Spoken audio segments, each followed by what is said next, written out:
Eu quero falar sobre a possibilidade da mente, ou seja, o meu tema é esse texto que está na Bíblia Sagrada, em 1 de Coríntios, no capítulo de número 2, versículo 16, que diz assim: Porque quem conheceu a mente do Senhor para que possa instruí-lo no singular, mas nós temos a mente de Cristo. Sejam todos bem-vindos a mais uma live. O vocábulo mente ele recebe grande destaque nas Escrituras Sagradas. O apóstolo Paulo usa essa palavra em 3 de suas epístolas: Romanos, Coríntios e Efésios. Tendo em vista que a conceituação da mente é um termo regularmente usado para descrever as faculdades superiores do cérebro humano, isso inclui o pensamento, a razão ou o raciocínio, a inteligência, a memória, as emoções.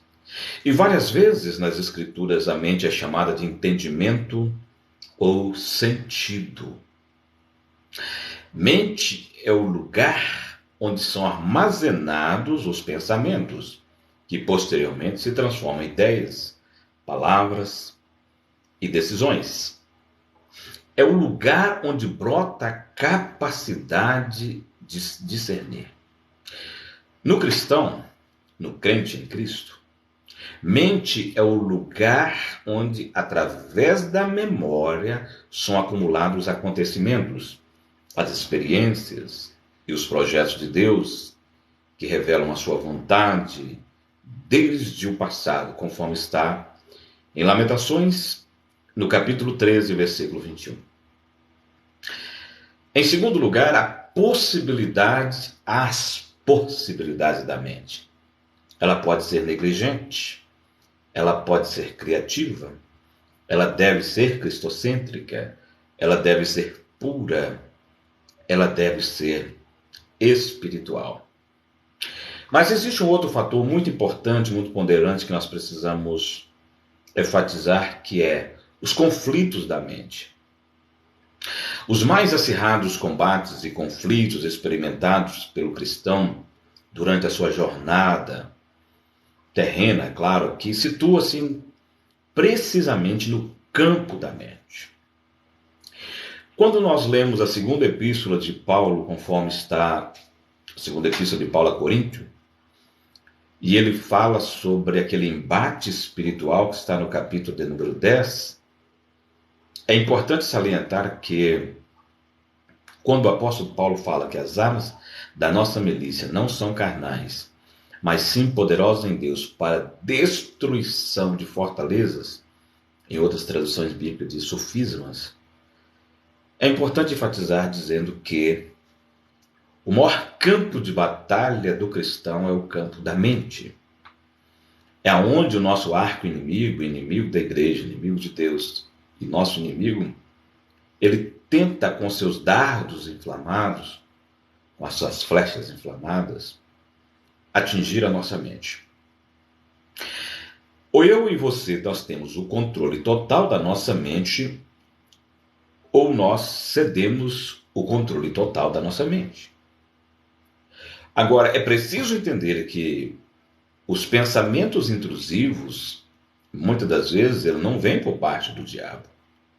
Às vezes é por causa de um grau neurótico nosso, um grau elevado de neuroticismo, que faz com que os nossos pensamentos se tornam as próprias armadilhas da nossa mente. Quando nós estamos falando de conflitos na mente, é importante salientar que o apóstolo Paulo ele faz referência à pesada luta do espírito contra a carne. Então, olhando a batalha da mente nesses dois aspectos, o espírito e a carne, nós precisamos entender que nós já estamos em um campo de batalha. O apóstolo Paulo ele desenha esse grande conflito com maestria, conforme está listado na segunda carta, segunda epístola dele à igreja de Coríntios, no capítulo 10, versículo 3 e versículo 6. E um dos maiores embates do diabo contra a nossa mente, para que nós não possamos prosseguir, para que não possamos continuar efetivamente na lida cristã, é que ele traz uma procrastinação para o cristão de não conhecer a Bíblia. Olha o número crescente de cristãos sem Bíblia. Olha o número degradante e crescente de analfabetas bíblicos. Ou seja, que não tem um grau maior de familiaridade com a Bíblia. Nós conhecemos pessoas que até são pessoas boas, modestas, pacatas, higiênicas até higiênicas, vão ao culto, mas por não conhecer a Bíblia Sagrada dentro dos seus 66 livros, são pessoas que estão em conflito. Você jamais vai ver uma pessoa que lê a Bíblia criteriosamente, que estuda a Bíblia Sagrada nos momentos mais tenebrosos da sua vida, nos momentos mais difíceis da sua história, sair por aí apavorados, arrancando o cabelo da cabeça. Você não vai ver isso. Porque a Bíblia, ela nos leva a uma dimensão, por exemplo, de um equilíbrio muito grande nessa área. E o que nós estamos observando hoje é que a maioria das pessoas que estão vivendo em conflito espiritual e muitas das vezes emocional é porque estão perdendo a capacidade de mergulhar nas Escrituras Sagradas.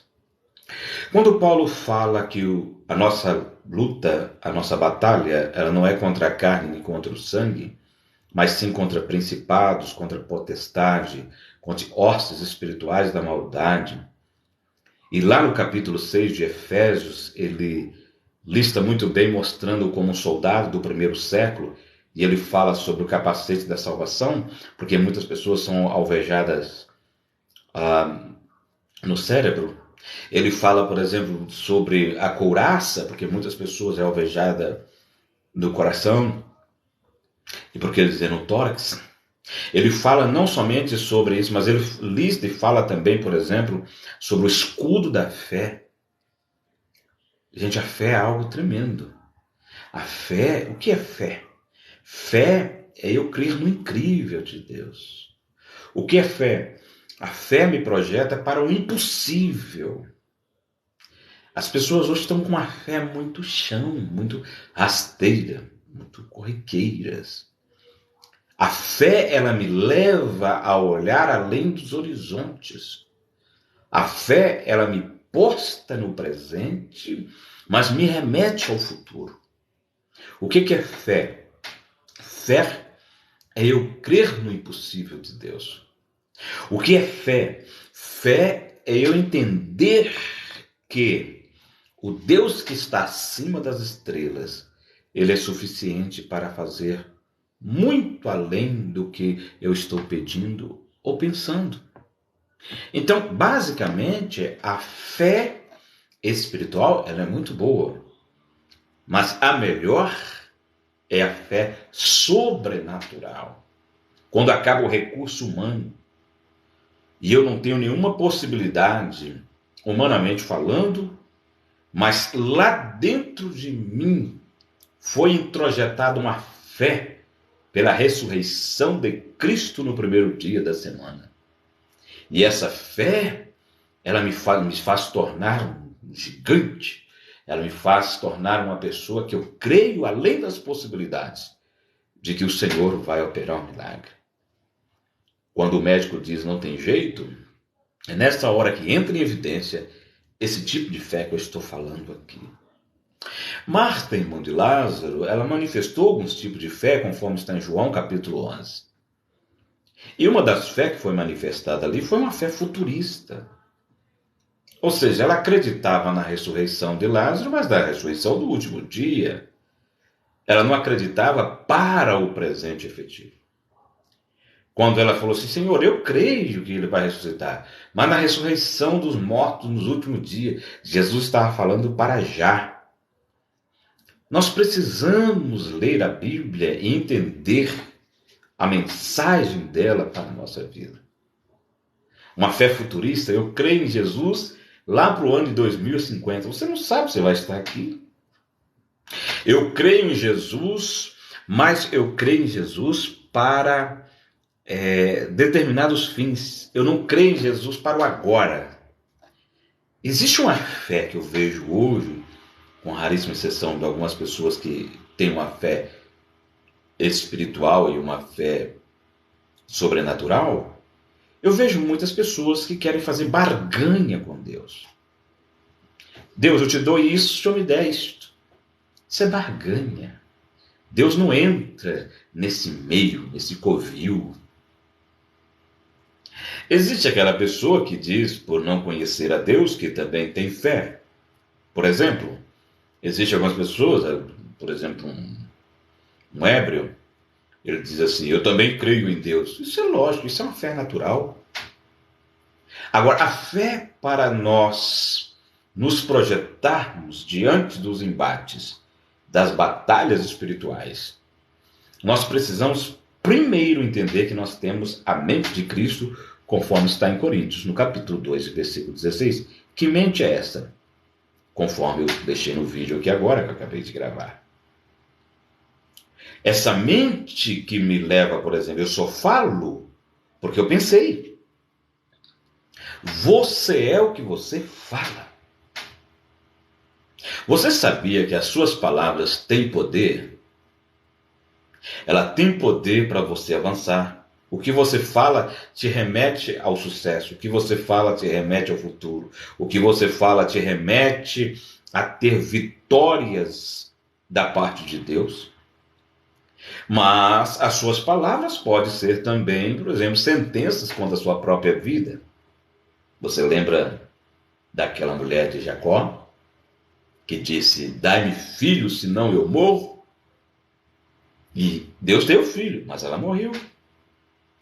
Cuidado com as suas palavras. É preciso usar de consciência, ou seja, estar ciente daquilo que vamos falar. Muitas pessoas estão colhendo efetivamente aquilo que estão falando. Porque antes de nós termos os gravadores que existem hoje, com muito brilhantismo, Deus já tinha criado as paredes do universo para tudo ficar gravado. É preciso entender também que as nossas palavras, ela é o resultado do nosso psiquismo, mas é o resultado das nossas emoções, mas é o resultado também de uma ausência, ou seja, de uma falta. Nós falamos muitas vezes do que você já percebeu que uma pessoa que tem falta de dinheiro, ele fala muito em dinheiro. Uma pessoa que tem falta de saúde, ele fala muito em saúde, porque às vezes nós entramos nesse clima, por quê? Porque nós somos o que pensamos e o que pensamos falamos. Quando o apóstolo Paulo estava falando que as armas da nossa milícia não são carnais, mas sim poderosas em Deus para a destruição das fortalezas, eu entendo à luz clarividente da Bíblia que todo obstáculo que o diabo coloca à minha frente, para ele se constitui uma fortaleza. Agora, nós precisamos entender que as armas da nossa milícia não são carnais, ou seja, não tem nenhuma conotação com o corpo humano. O que o apóstolo Paulo estava dizendo, e eu de vez em quando venho aqui, abro a minha live para ajudar algumas pessoas a ter um entendimento mais aclarado da palavra de Deus, é que nós precisamos primeiro entender que a Bíblia saiu da mente de Deus. A palavra saiu de lá, mas tem uma mensagem para nós. E o que o Paulo estava dizendo ali, que existe, por exemplo, o campo é espiritual, o mundo é espiritual, o inimigo é espiritual, mas nós temos armas espirituais.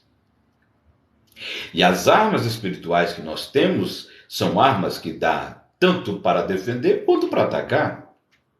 Quando o apóstolo Paulo, ele cita lá na sua epístola aos Efésios sobre o soldado, fazendo referência do primeiro século, que tinha capacete, que tinha escudo, que tinha aquela preparação do evangelho da paz, ou seja, toda aquela armadura que Cristo deu através da sua palavra, através do seu bom espírito para a igreja, nós precisamos entender que a primeira forma do diabo atacar é na mente, porque se você se tornar totalmente pessimista, não posso, não consigo, não tem jeito, não é para mim, é para o outro, não é para mim, não é para mim, não é para mim. E você entrar nesse conflito, parte do princípio do que você pensa, parte do princípio dos seus pensamentos intrusivos, parte do princípio de alguma falta que está inconscientemente te regimentando. E nós precisamos ler a Bíblia e aurir da Bíblia aquilo que Deus quer verdadeiramente falar conosco.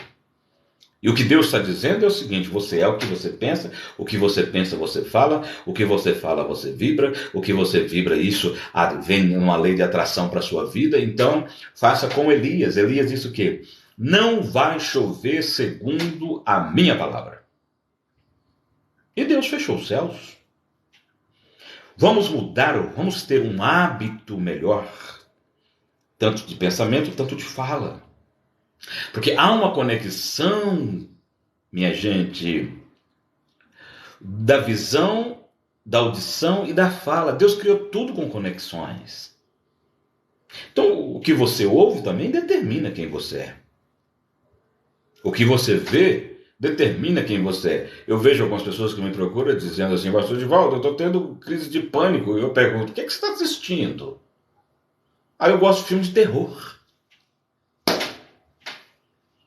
Se você quer pulverizar, vou usar essa expressão, a sua mente, você tem que fazer como Paulo ensinou na sua epístola a Filipenses, no capítulo 4.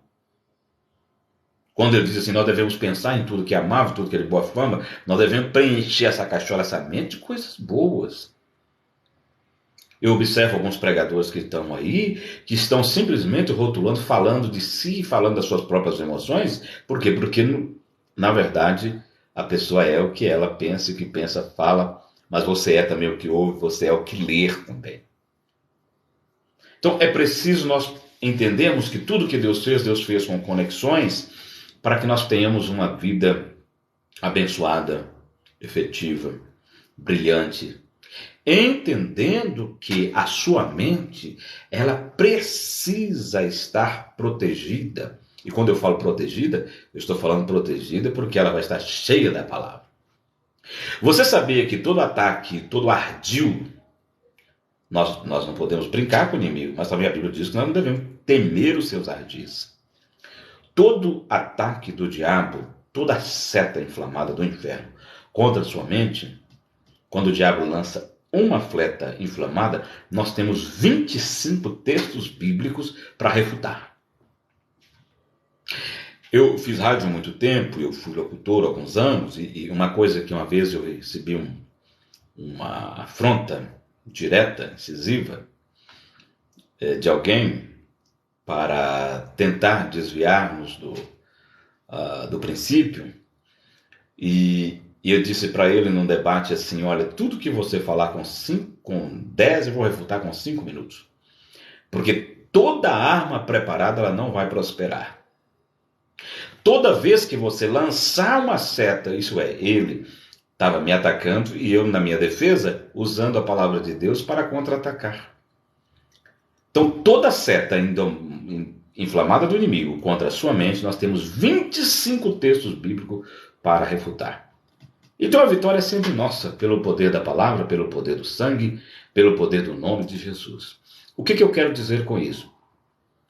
Paulo, o apóstolo, ele estava dizendo o seguinte, na sua segunda epístola da igreja de Corinto, quando ele começa a dizer, principalmente sobre esses conflitos na mente, a partir do capítulo 10, versículo 3 até o versículo 6, ele estava falando da profunda necessidade, olha só, de mantermos a nossa mente em estado de purificação. Não é concebível um pregador, um crente, que fica pulverizando a sua mente com coisas do Egito, com coisas deste mundo. Ou você é do mundo ou você é de Cristo. Então, a grande meta, não só do obreiro, mas de todo crente cristão, ele precisa possuir a mente de Cristo. Em sua situação, quem sabe, de conflito agora, você deve fazer assim: se Jesus estivesse nesse estado que eu estou, o que ele faria estando em meu lugar? Então, nós precisamos examinar o funcionamento da mente de Cristo durante o seu ministério entre os homens. Por exemplo, vamos rapidamente aqui. A mente de Cristo era inundada com as Sagradas Escrituras. A sua é. A sua mente é inundada com as Sagradas Escrituras. Por exemplo, no templo, aos 12 anos, Jesus estava pregando. No deserto, preparando-se para iniciar o seu ministério, Jesus estava dizendo para Satanás: está escrito, está escrito, está escrito. É interessante que Lucas capítulo 4 e Mateus capítulo 4, Jesus fala uma coisa interessantíssima ali. Ele venceu o diabo no corpo, na alma e no espírito. Essas três áreas nós sofremos batalhas constantes, tentação. A tentação não ficou simplesmente lá no passado, há mais de 2000 anos atrás. Nós somos tentados diariamente no corpo, na alma e no espírito. E eu e você, nós vencemos como somos tentados. Tentado no corpo, transforma essas pedras em pães. Você sabia que tem muita gente querendo transformar as pedras em pães? Outra coisa, quantas são as pessoas que são tentadas na alma? O suicídio está crescente no Brasil. Não vou falar do Brasil, vou falar de mundo. Tem pastores suicidando. É lógico, nenhum pastor é anjo. O grau de exaustão, eu devo fazer uma live agora falando sobre isso com outro pastor da Paraíba, sobre o esgotamento mental dos pastores. Porque o desafio hoje não é só ganhar alma, é mantê-las na igreja. Esse é um dos maiores desafios. Porque Jesus continua salvando, mas quando você procura aquilo que Jesus salvou, cadê? Para onde que ele foi? Por quê? Porque quando uma alma entrega a sua vida para Jesus, o diabo, dentro de 24 horas, ele arruma a sua gangue para contra-atacar aquela pessoa que ele perdeu, para que ela volte novamente para o mesmo buraco de onde estava. Então, é preciso, biblicamente, eu vou usar uma expressão aqui como se fosse um militar, treinar esse exército. Esse exército de Cristo hoje precisa ser treinado. A mente, mas treinar com a palavra. Porque Jesus venceu o diabo dizendo: está escrito, está escrito, está escrito. Se eu não sei onde está escrito, como que eu vou dizer que está escrito? Como que eu vou vencer esta batalha espiritual da qual eu estou tentando dissertar aqui, se eu, na verdade, não sei onde está escrito? Eu sei que está escrito, mas eu não sei o que está escrito. Não, Jesus usou a própria palavra. E o diabo usou a palavra contra ele também na tentação do deserto. Porque o diabo conhece a Bíblia. Mas Jesus falou assim: está escrito, nem só de pão viverá o homem. Primeira tentação. Segunda tentação: mas se você pular do pináculo do templo, não, nem Deus me salva. Dará ordem aos anjos ao seu respeito. Olha só, ele estava usando a Bíblia. E Jesus falou assim: não tentarás o Senhor teu Deus. Porque ele poderia quebrar uma lei ali e morrer, e nem Deus salvá-lo. Deus o Pai, Criador de todas as coisas. Mas se tu... Aí mostrou todos os reinos da terra, todo o ouro, todo o ienso, todo o marco alemão, toda a libra esterlina, etc, etc, toda a riqueza da terra. Mostrou-se a ele e disse assim: mas se tu me adorares, porque o diabo sempre quer adoradores. E Jesus falou assim: vai-te, Satanás, porque está escrito: somente o Senhor teu Deus adorarás e a ele servirás. Só que a Bíblia termina em Lucas. Lucas é mais específico, é mais detalhista, porque Lucas escreveu para os gregos. Lucas diz assim: olha, ausentando-se Satanás dele por algum tempo. Olha só. Então, no momento crucial de uma tentação, nós precisamos estar com a mente cheia da palavra, inundada da palavra. Em outras palavras, nós precisamos estar cada dia mais biblificados. Eu estou vendo muita gente só pregando a respeito da Bíblia, a respeito da Bíblia, a respeito. Eu estou vendo muitas mensagens que não têm cunho bíblico. Eu estou vendo isso aí e eu preocupo porque eu estou ficando com meus cabelos brancos e estou observando que uma geração que vem aí, eles querem pregar sem a Bíblia e não terão sucesso.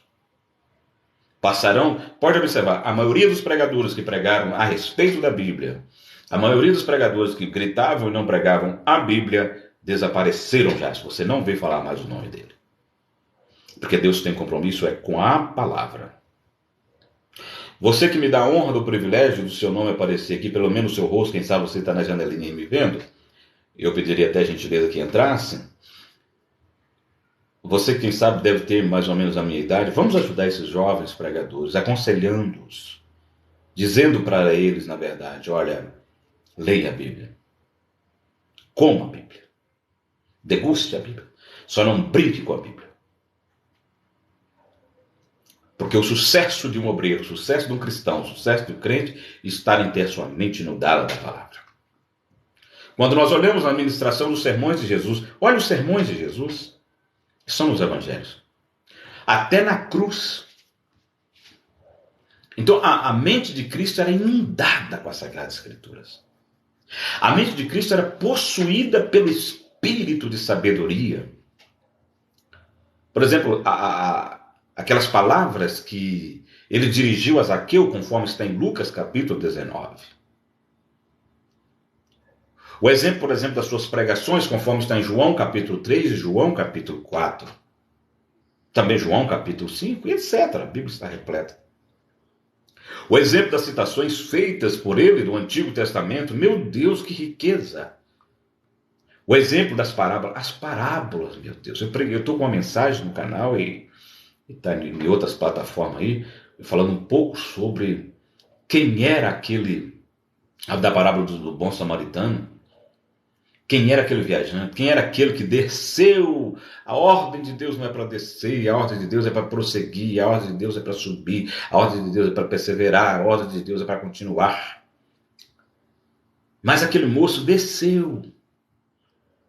Ele desceu e quando os salteadores o pegou, deixou ele meio morto, porque a agenda do diabo é roubar a alegria, é roubar etc, etc. Está na minha outra mensagem que eu preguei, que está aí nas outras plataformas, nas outras redes sociais. Então, o exemplo das parábolas. Em terceiro lugar, a mente de Cristo era comprometida com o princípio da autoridade. O aprendizado da obediência. Todos nós sabemos, qualquer pessoa sabe, que no céu Jesus não precisava obedecer, mas aqui a Bíblia diz que ele foi obediente até a morte de cruz. Por que está escrito? Paulo falou sobre esse assunto lá em Filipenses. Agora, é importante entender que o pecado só entrou no planeta Terra por desobediência. O pecado só está reinando por causa de desobediência. Então nós precisamos saber também que a avó da morte é a cobiça. A desobediência é que levou nós a estarmos hoje nesse grau de ruptura de equilíbrio que nós estamos vivendo. Foi desobediência. Por isso Jesus foi obediente até a morte de cruz. Observe que toda pessoa que obedece, ele cresce. Toda pessoa que desobedece, ele desce.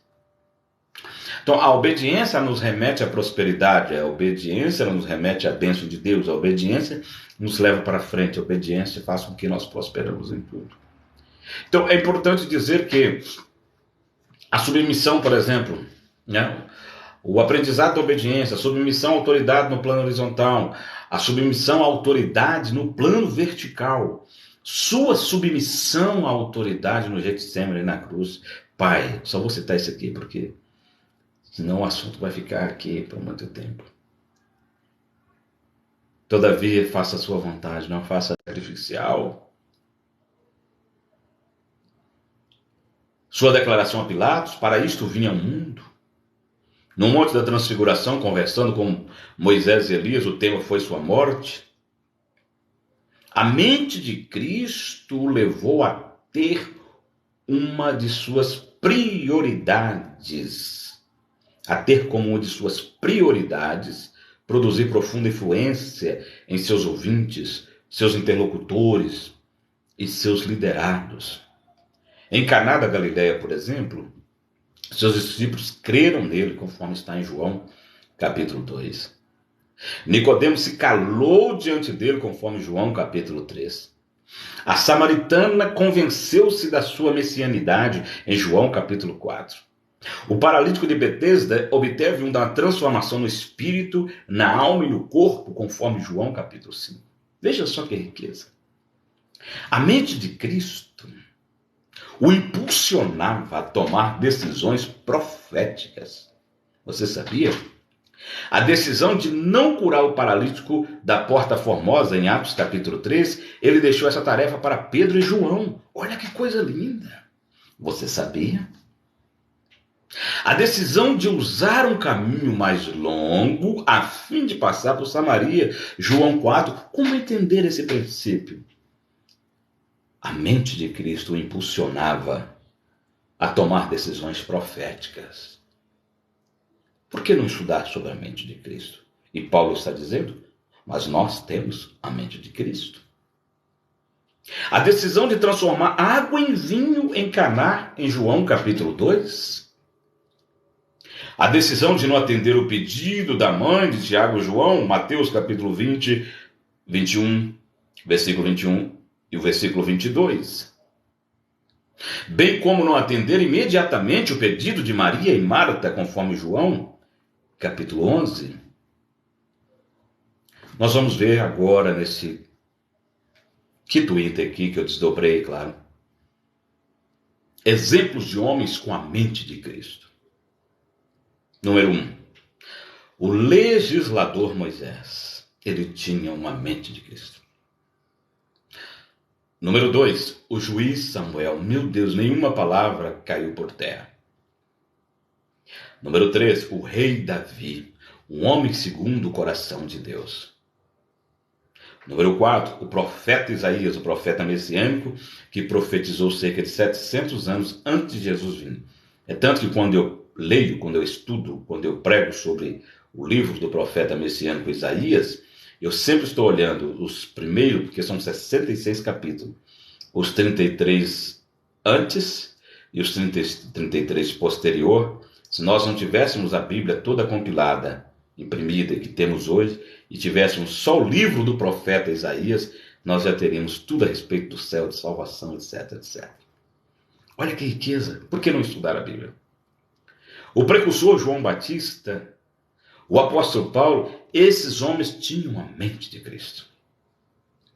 Para alcançar a mente de Cristo, nós precisamos, primeiro, desejar ardentemente. Segundo, renunciar conscientemente ao uso da mente natural. Em terceiro lugar, e também, é claro, levar cativo o entendimento, a obediência a Cristo. Você sabia que os homens e mulheres mais extraordinários que já pisaram nessa terra foram pessoas que levaram cativo o entendimento, a obediência de Cristo? Submeter disciplina. Eu vou concluir, mas antes de concluir eu quero que você entenda Efésios 4 e 23, onde é preciso experimentar uma renovação da mente. Então, Deus nos permite ser líderes, pregadores, obreiros, possuidores e utilizadores da mente de Cristo, isto é, nos assegurará a possibilidade de sermos genuínos continuadores de sua obra e eficazes edificadores, homens e mulheres do seu reino. Para concluir, eu gostaria de deixar para você uma palavra que você viesse a pensar nisso. Você é o resultado do que pensa e porque pensa, fala. Mas se você inundar a sua mente, biblificar a sua mente, ninguém, nenhum homem nessa terra pode parar uma pessoa que tem a mente inundada pela palavra de Deus. Ele é prudente, ele é sensato, ele é consciente dos seus atos. Quando fala, fala com autoridade, fala debaixo da tutela do Espírito Santo, fala sabendo de que Deus é com ele, porque ele tem a mente do Senhor, a mente de Cristo. Eu quero orar nesse instante por você que me deu a honra do privilégio de estar aqui, para que Deus te dê graça, sabedoria, para que você possa crescer lendo mais a palavra do Senhor, aurindo dela aquilo que é efetivo para a sua vida, para o seu crescimento, para os seus filhos, se é casado, se é pai, para a sua família, para todos aqueles que precisam de você. Preciso que você libere uma palavra uma palavra de graça, uma palavra com autoridade, uma palavra que abre portas, uma palavra que fecha as portas do inferno. Porque o inferno, as portas não prevalecerão contra a igreja e o reino do Senhor. Oremos nesse instante. Meu Deus e meu Pai, eu oro abençoadas. O Senhor é um Deus poderoso, o Senhor é um Deus majestoso. Eu te louvo e te agradeço por esse momento em que entreguei a tua palavra. Que nós possamos ter a mente do Senhor, que possamos pensar, meu Deus, mais efetivamente em como o Senhor reagiria diante dos quadros e conflitos que nós enfrentamos. Sabedores de que a tua palavra é fiel, sabedores de que o Senhor é o mesmo Deus de ontem, hoje e será o mesmo eternamente, eu profetizo as bênçãos sobre a casa, sobre a família. Meu Deus, aonde está tendo uma desconstrução, que o Senhor possa entrar com reparo agora do Espírito. Aonde está tendo sonhos, que esses sonhos sejam projetos grandes. Aonde está tendo agora pensamento de morte, que entra pensamento de vida. Aonde está tendo agora dores, que chegam alegria. Aonde está tendo frustrações, que haja uma reverberação para a glória do teu nome. É o que eu te peço, ó Deus, em nome de Jesus. Deus abençoe a sua vida, Deus abençoe a sua casa, Deus abençoe a sua família. Querendo Deus, em uma próxima oportunidade, eu voltarei para juntos falarmos da palavra de Deus.